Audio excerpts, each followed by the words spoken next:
this could be a total waste of time. Not for you, because if you're seeing this, that means that this has worked. It could be a total waste of time for me, because this might be completely impossible. I really like the idea of what I'm about to attempt today. I have a feeling I could be able to make it work. Like, I understand the mechanics of what would make it work, but that doesn't necessarily mean I'm going to be able to make it work. It is time for us to build a Rubik's Cube, making use of the Create mod with all of its fancy components.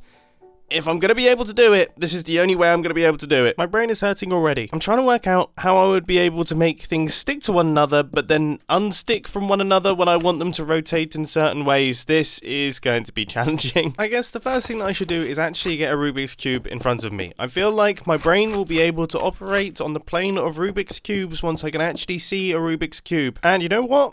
That has helped. Not only does this look ridiculously awesome, I'm really tempted to actually leave this as being glass, because being able to see through and see all the mechanisms would be very fancy, but also it genuinely has helped me picture and envision how this thing is actually going to function. You see, a Rubik's Cube is actually quite simple in the way that it functions. So we have this section right here, this entire area of blocks, this can all pivot, this entire area of blocks can pivot, this entire area of blocks can pivot, and this one can as well, and then this top section can pivot and this bottom section can pivot. Those are all the moving parts of a Rubik's Cube. So all we need to do is build up the pivoting mechanisms which attach to the central tile of each one of these faces here, and then we need to make sure that all of the correct things move when this central block pivots. And this feels like a good time to mention that I am not someone that can solve Rubik's Cubes. I'm not in the Rubik's Cube community. I'm going to get all of the terminology wrong, and for that, I really do apologise. The spinny spin mechanism. I don't apologise for that terminology. That should stick around. So this assortment of mechanical components should do the rotational bits. Okay, so when I hit this button right here, we should get a 90-degree spin of this block, which that has worked perfectly, and then when I flick this lever and then hit that button, it should spin back in the opposite direction. Okay. Well, I mean, that's good.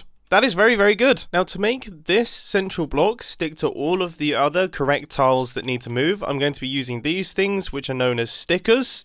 That's the perfect name for them. Now, what these stickers do is they stick to things when they're given a redstone input. So, say, for example, I do this.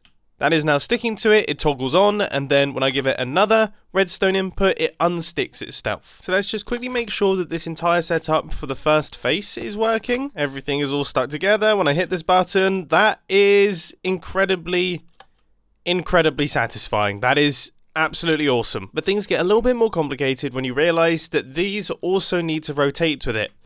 But then when we rotate this pivot, these then need to rotate with it. Do you see the issue? There's like conflicting rotations going on. And the way that I'm going to solve that for the time being is just by not thinking about it, and then that can be a problem for future me. What I want to work on now is the inputs for the actual pivots themselves. And I'm going to be doing that using buttons that are in front of the face that is going to be pivoting. And I'm going to send the signal through to the Rubik's Cube, making use of these redstone links, which are fantastic. So in theory, I've just connected them up.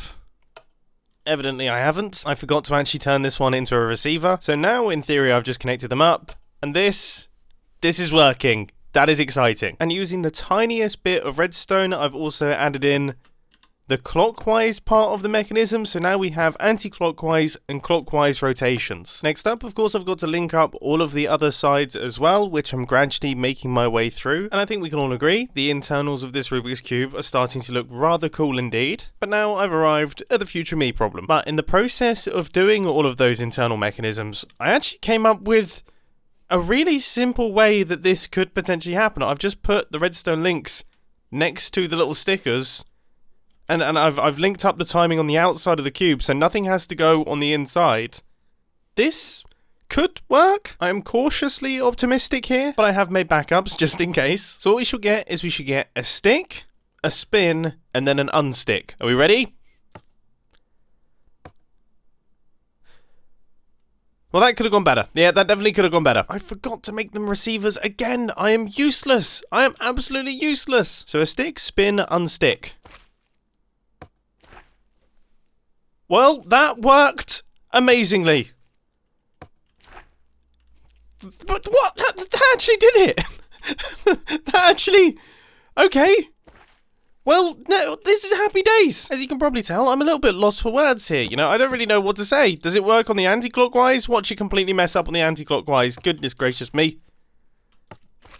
Goodness gracious me. Now, I haven't connected up the other parts of the tiles just yet, but that's partly because it's not actually going to be that difficult. You know, we might just be on the home straight now. Those could be famous last words. So obviously, so far, all I've done is hooked up one of the spinny things. Now I have to hook up all of the spinny things to their inputs and make sure that everything is working correctly there. And with the inputs all sorted, now it's time to do all of the stickers, which is a bit of a laborious and boring task, I'll be honest with you. It's just glue, place a block, glue, place a block. Then we need all of the redstone links in place. And don't worry, I am actually remembering to convert them all into receivers. I think I've finally learnt my lesson. And now we should see every single element of this thing fully working and fully spinning in both directions. Honestly, oh, damage! And it's all because of this. All because of this mismatch here. But that's now all fixed. Only to find yet more problems and breakages. But now they're all fixed. And now this thing is pretty much ready to go. I am now ready to start connecting up the different types of tiles to one another and start making this thing actually function like a proper Rubik's Cube. And I have to say, I'm getting nervous again. And rightly so. You see, I've been connecting everything up for around about an hour, and then I realised a fatal flaw. I have based all of the connections on the colour of the tile. Now, do you see where that's an issue, right? This redstone contraption will only work when the Rubik's Cube is correct, when it's solved. Okay? There's a problem. As soon as all of these blue tiles get muddled up and say there's a blue tile over here and a blue tile over here, the redstone signal from this system is going to connect. It's going to activate all of the blue tiles, which are everywhere else, and it's not going to spin. It's not going to spin this tile. It's only going to activate the blue ones. And the same thing goes to the orange section and the white one and the yellow one, and it just doesn't work at all. It's like totally doesn't work. What?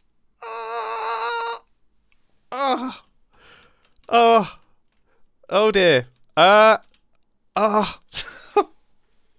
don't even know what to do. How did I not see this coming? I should have seen this coming. That is so stupid. I'm leaving. I'm going to work on this in silence for a while and see if I can fix it. Okay. This could be interesting. Alright. Now you have my attention. Redstone contraption.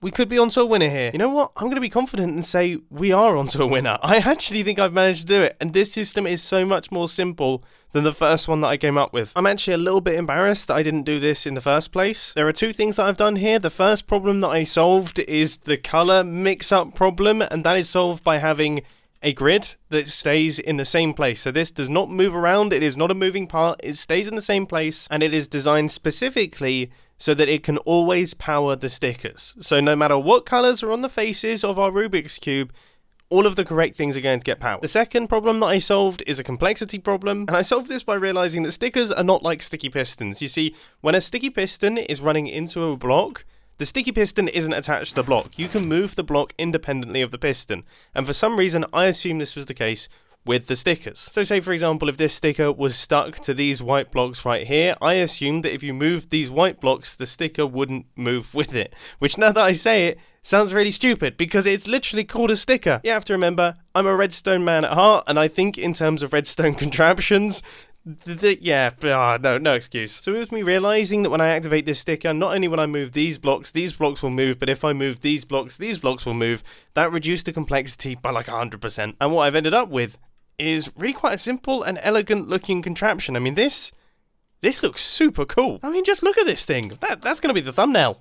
That's definitely the thumbnail. That's gorgeous. But the question is, does it actually work? And the answer is yes. I've actually built a Rubik's Cube in Minecraft. It works. It functions. Everything is spinning properly. All of the different components are working together. It actually works. Now, that is not something that I expected to say. You know, there were multiple moments today where I just totally thought that this was just never going to function and it was never going to come together. But I've done it. I've actually done it. Rubik's Cube in Minecraft, completed. And look, this is me solving it. You know, I've worked it out. I've worked out how to solve Rubik's Cubes. And this is me solving it live in a time-lapse. I'm totally not playing the time-lapse backwards. Nope, definitely not doing that. Definitely did not play that time-lapse reversed. And yeah, no. Really think I'd go on the internet and lie like that? People don't go on the internet and lie like that. I think it goes without saying, I'm absolutely chuffed to bits with this thing. It is awesome. It's so cool. It's definitely my favorite create contraption I've ever made. There will be a world download down in the description. I'm actually going to scramble this thing up. And if you want to go away and solve it and then post videos of you solving the Rubik's Cube, that would be fantastic. It would be nice to see someone actually solve it. And not that I didn't actually solve it, of course, but it would still be cool to see someone actually solve it. And on that note, I think it's time to end. I hope you enjoyed, and I'll catch you in the next video. See ya!